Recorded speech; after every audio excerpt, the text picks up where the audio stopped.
Hello everyone, Dave Landry here from DaveLandry.com. This is Trading Simplified. So what are we going to talk about? Well, I want to continue my discussion on if I could do it, so can you. And that's going to be an ongoing discussion. And I'd like to show you things good, bad, and indifferent. This week we have 3 mystery charts. We'll get to those in just 1 second. 2 of them are actually left over. And I want to continue my discussion on 17 secrets to trading. If you haven't already watched part 1, go ahead and do so now and then catch up to this video. Housekeeping, I do take requests. If there's something you want me to cover, please let me know. My contact information is davelandry.com/contact. I'll be happy to cover it. If it doesn't fit into this venue, I do a show every Thursday night. In fact, if you have questions, you want to bring them there live, I would love to field them.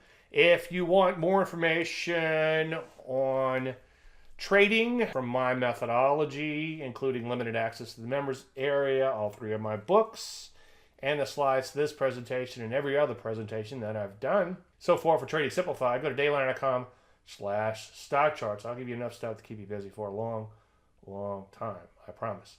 All right, let's talk about this week's mystery charts and the methodology in action. I showed this one last week. It hasn't triggered yet. So far, no trigger, no trade. I would imagine that if it continues to pull back, I'll probably take it off fairly soon. Sometimes I'm a little bit more liberal with these IPOs, giving them a little bit more time to trigger and allow them to pull back a little bit more deeply. But there's the entry, there's the stop, and there's the initial profit target. By the way, I think so far at least, of these mystery charts come directly from my trading service.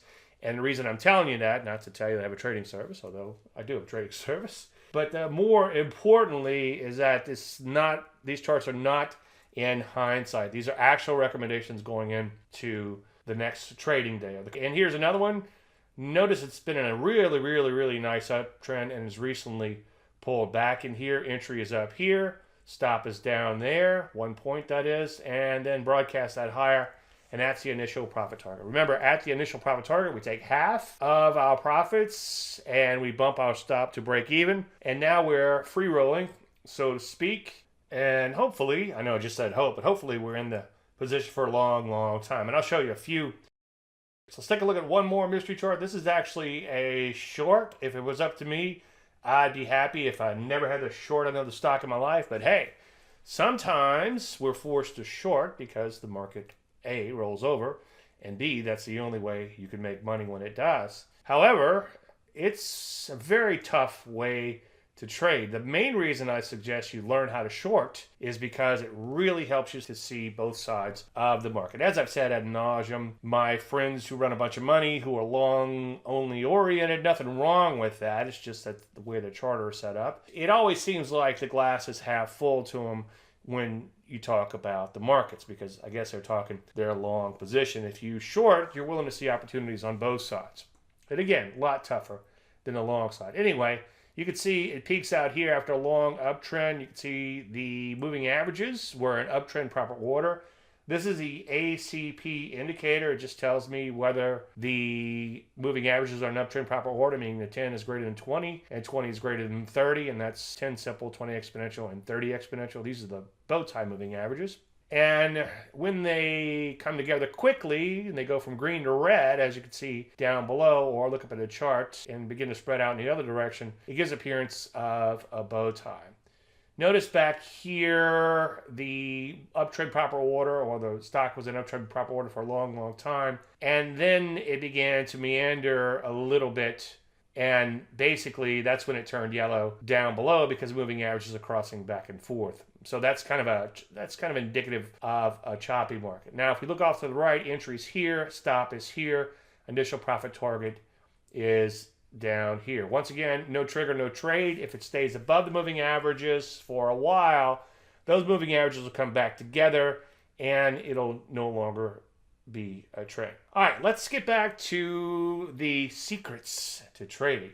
You cannot separate emotions from trading. It is possible to make a decision, and that's any decision, even what you will have for lunch, without emotions and stress. Long story endless, I think it was last Sunday or a week ago Sunday, we were coming home from being out of town and my wife had a couple of honeydews for me, but we were also hungry for lunch. Now we had a couple of options. Do we stop and get fast food so there's more time for honeydews and for some plans we had later in the evening, or do we eat something maybe a little bit more healthier, and that's going to take more time. And then so just a simple lunch decision becomes this fairly complex things. By the way, not to be sexist, but just from my own empirical research, seems like women have a little bit harder time deciding on what to have for lunch than men. I'll tell you a secret, you guys who are married. The secret is just simply guess what your wife is hungry for, and that's where you're going to eat lunch. Anyway, the point I'm trying to make is a very simple decision has emotions. All decisions have emotions, and those people, and this is through the research of Damasio and Shaw, but those people who have been unfortunate through illness or injury to have those parts of their brains that are linked strongly to emotions, such as your amygdala, damaged, they have a very hard time making decisions. Some of them can't make decisions at all. And by the way, if you don't have emotions, you'd be dead in a day, or as in these unfortunate individuals, or you become institutionalized because you can't make any decisions. So every decision has emotions and stress attached to it. And that's something you just have to learn how to live with. Now, over the last 20-something years of running a trading service, I have the pleasure of working, or the advantage, I guess you might say, of working with a lot of different traders. And I see a lot of bad behavior. It sort of reminds me from a selfish standpoint not to do the same thing. Not that I don't do stupid stuff. Anyway, but a lot of times it's like, okay, well, we're going to get into XYZ at 740, and I lay out the trading plan, just like those mystery charts. Okay, we're going to get in here, we're going to put a stop here, and then we're going to put the initial profit target here. Well, the next day, XYZ triggers, but you didn't take it, and people are like, oh, well, Dave, do I buy it? It's a little higher. What do I do? Should I wait? Now you got a decision where, okay, the price is higher, do you buy it? Or the price is lower, you would sort of be getting a bargain, right? Beating the system. So, well, not exactly. That's not how it works. And then the other thing is, don't do anything, and now you have emotions and stress with that potential decision. And by the way, the point I'm trying to make here is that even with potential decisions, not actual decisions, you end up with stress and emotions. And the point I'm trying to make is that if you don't follow the original plan and embrace that plan, okay, then you're faced with many decisions afterwards. Now, the thing is, it begins to grow geometrically from there. So with each unnecessary decision comes more and more and more decisions. And as you can see through this little tree, it gets bigger and bigger and bigger fairly quickly. And since every decision has emotions attached, you could see fairly quickly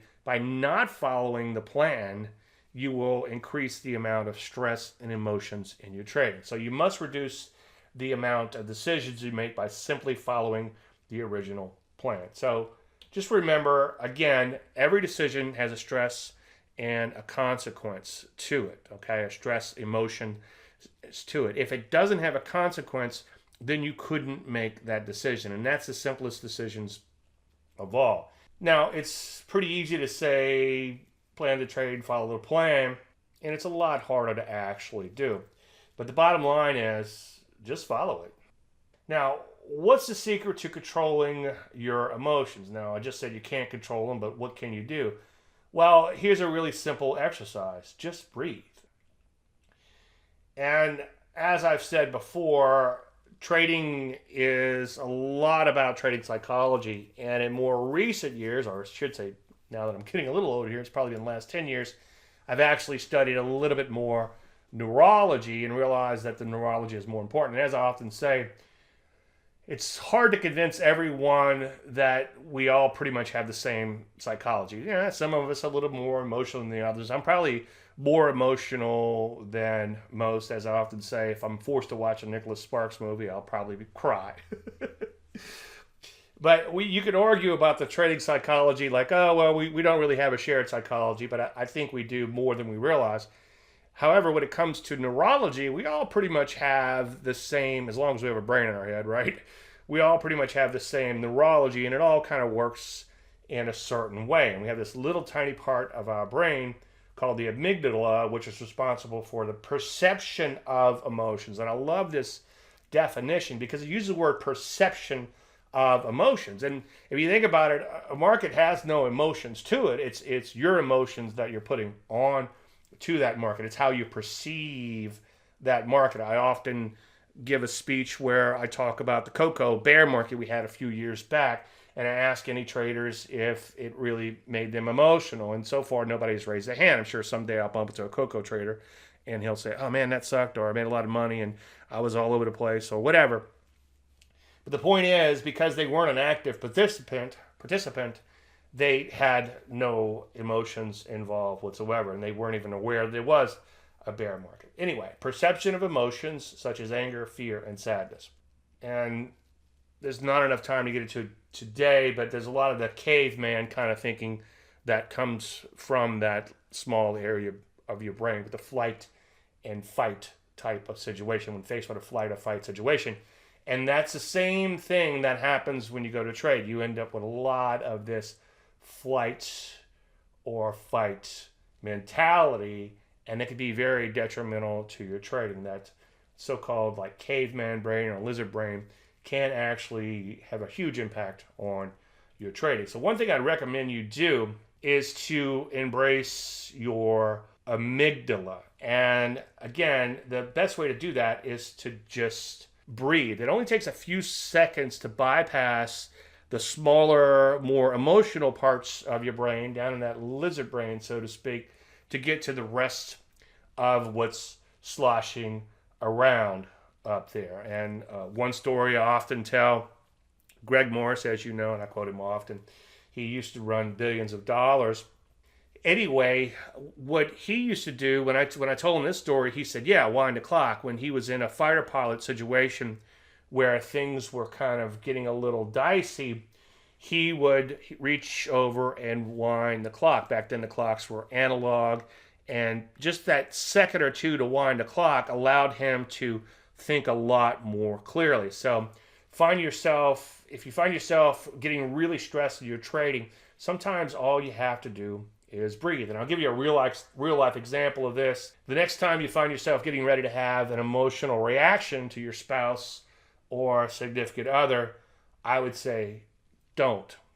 Count to 3, and you're welcome. You're going to be surprised how many times that saves you. And I told my wife that I talk about this occasionally in a seminar or a webinar, and she's like, do you really do that? I'm like, you have no idea how much I do that. I'm thinking to myself. Oh, I saw a TikTok the other day. Guy's on his front lawn. He's got a pillow up on his front porch steps, and he's covered up with a blanket.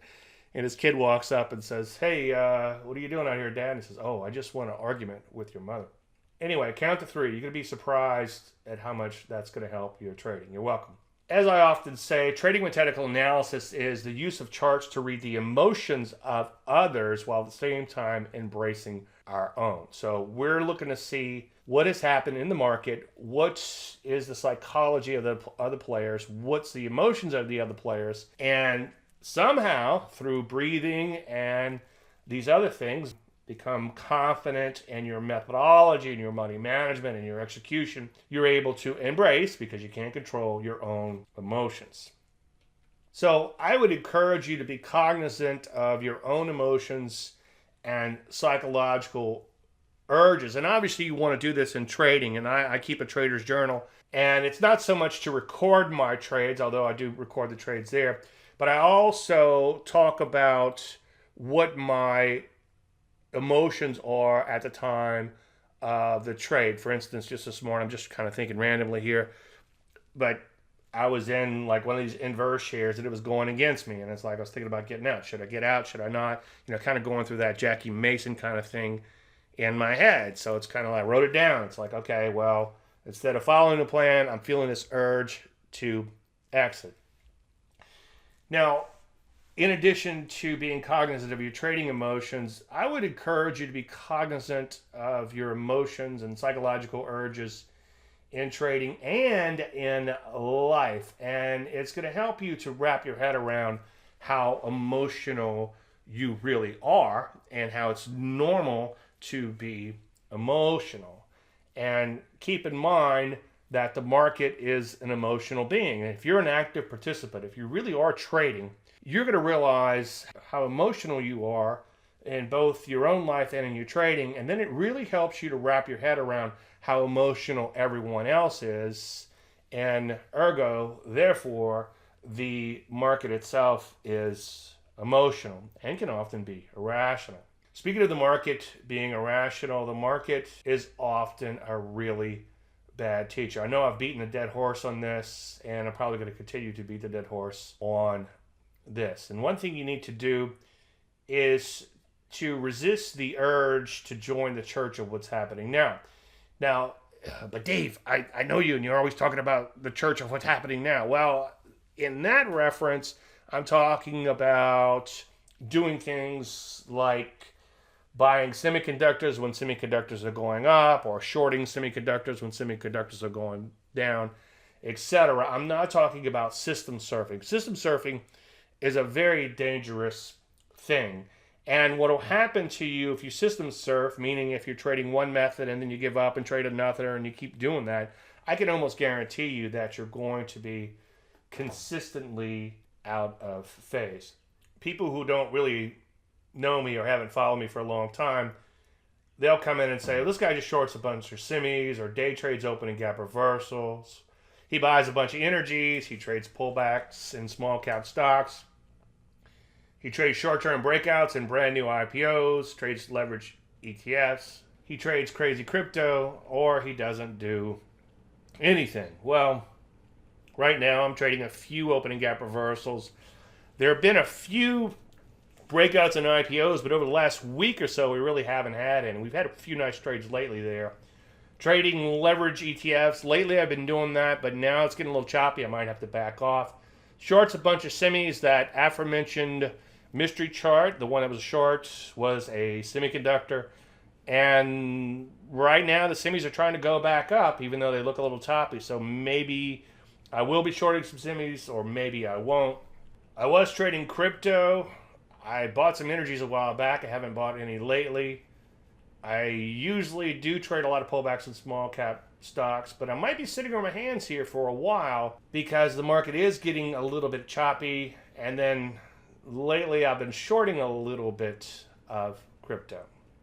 So it depends on what the market is doing as to what you should be doing, but just be careful if you're jumping from system to system. I am a trend follower who trades mostly pullbacks with the exception of the occasional breakout pattern in IPOs. So you need to trade what's hot and be patient with what's not within your methodology. I do a little intraday trading in these leverage ETFs, and I can tell you right now that the secret or the holy grail there, if there is one, is figuring out when not to trade them, because a lot of times they just chop around all day and they're going to chew you up and you're just going to end up chasing your tail. And I'm working on that, but I realize deep down that it could be a bit of a holy grail.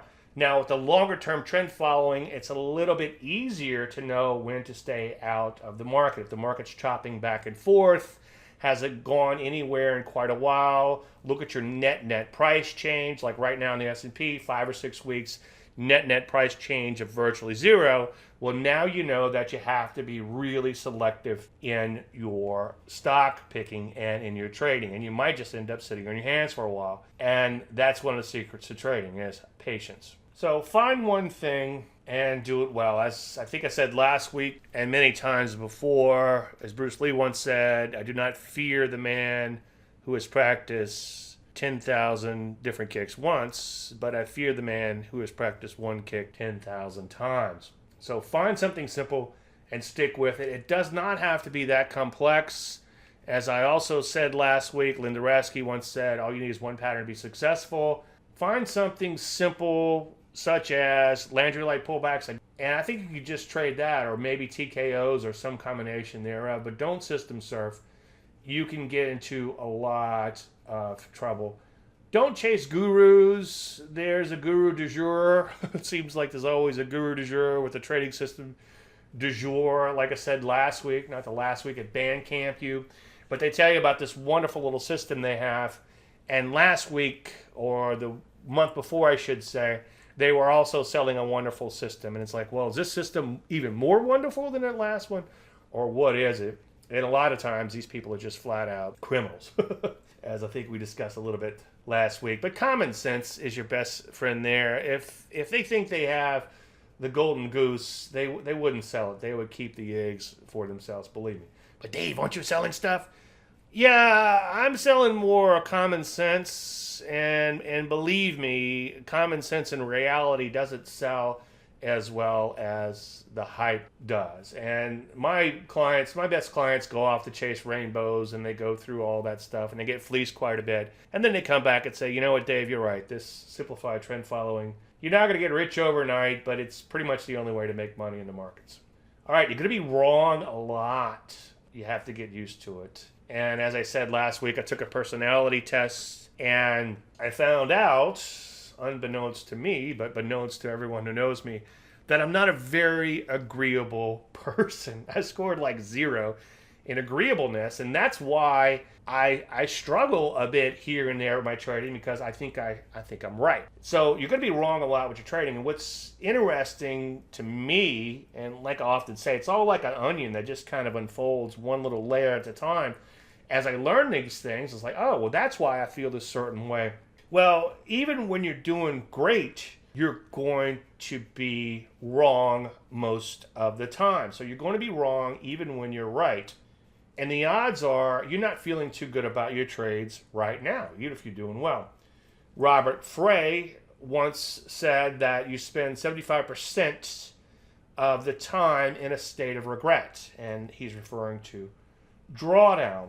My buddy Greg Morris mentioned earlier, he said that markets only make new highs about 4% of the time. So this is a little bit of a dated example, and if you go in and look at last week's presentation, I have a live example that we're still long. But this does make for a good point. Everywhere you see green, we're making a new closing high in this position, meaning that we are making more and more money on the position. Everywhere you see red is backing and filling, meaning that we're giving up some of that money. So it sure looks like what Greg said about markets making new highs only about 4% of the time is correct based on this position, yet this turned out to be a pretty darn good position. So even if you're right, you're still going to be wrong most of the time. And that's something you have to wrap your head around. That's something that someone like me, who is very low in agreeableness, has to just come to grips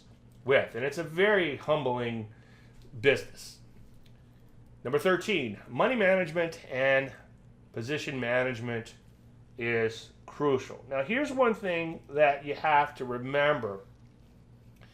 All trades will eventually end badly, okay? You're going to give up some profits in the end on great trades, right? And you're thinking, at least while you're giving those profits up, otherwise, why would you give them up? But you're thinking, okay, I'm following the system, I've got a liberal stop in place, I'm giving up some open profits because maybe the market's just going to correct a little bit and go on to make new highs, and I'm going to make a lot of money.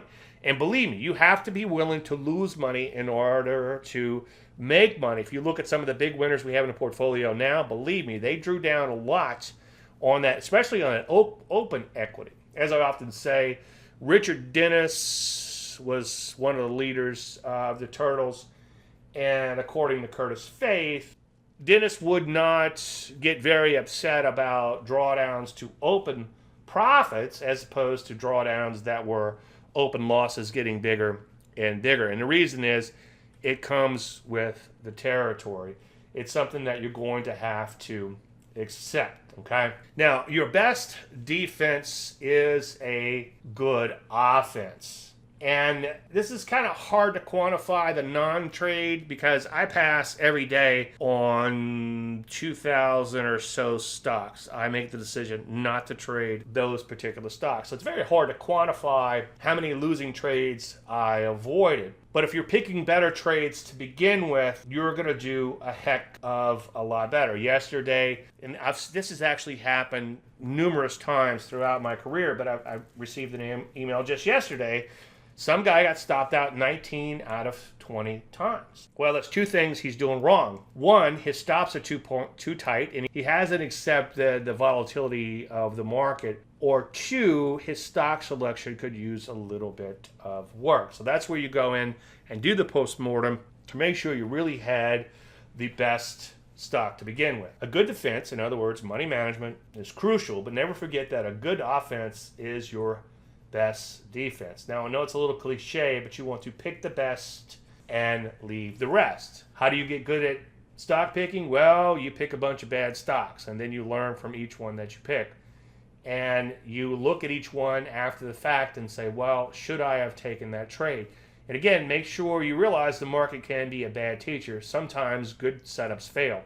I think the true enlightenment comes when you pick what you think is a good setup and you follow your plan and you lose money and you're able to shrug your shoulders and say next. I think it was Churchill who once said, success is going from one failure to another without any loss of enthusiasm. Number 15, you will need some experience. It always amazes me that in trading, like no other business, there seems to be this transference or a perceived transference of knowledge. I would never on a Friday afternoon think, hey, I'm going to run to Wally World and I'm going to buy some rags and some X-Acto knives, and then on Monday I'm going to start becoming a surgeon.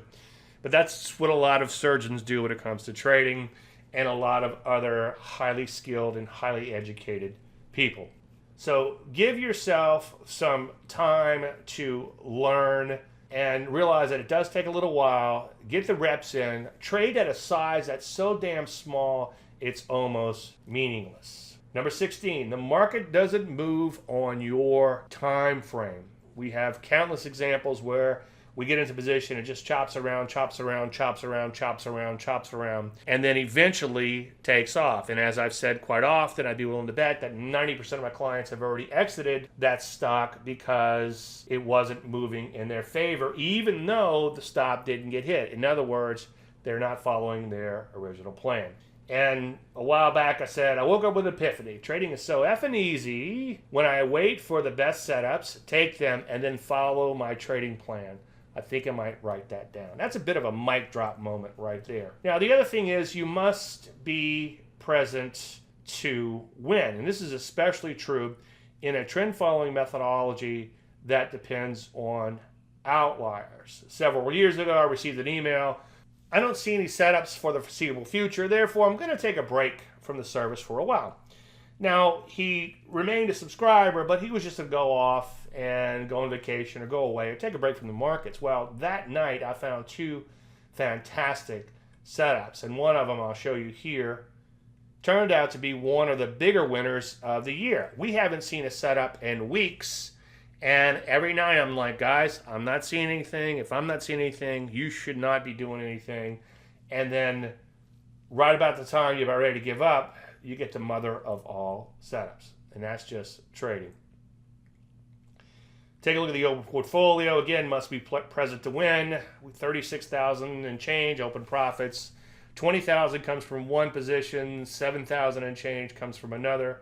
And about another 4,000 from another. And as you can see, missing those winners, especially that big one at 20,000, would make all the difference in the world. Well, that's my time for this week. If you have any follow-up questions, davelandry.com/contact. Leave a comment below. I read it and answer all comments. If you need follow-up information on everything, davelandry.com/StockCharts. I want to thank everybody for watching, and may the trend be with you. Hey guys, Dave Keller here with StockCharts.com. Thanks so much for watching our video. If you enjoyed it, and we hope you did, hit the like button right below. Also, we have so much new content every day. Consider subscribing to the channel. Just hit the subscribe button in the video or right below. Thanks for watching. Stay safe. Have a fantastic day.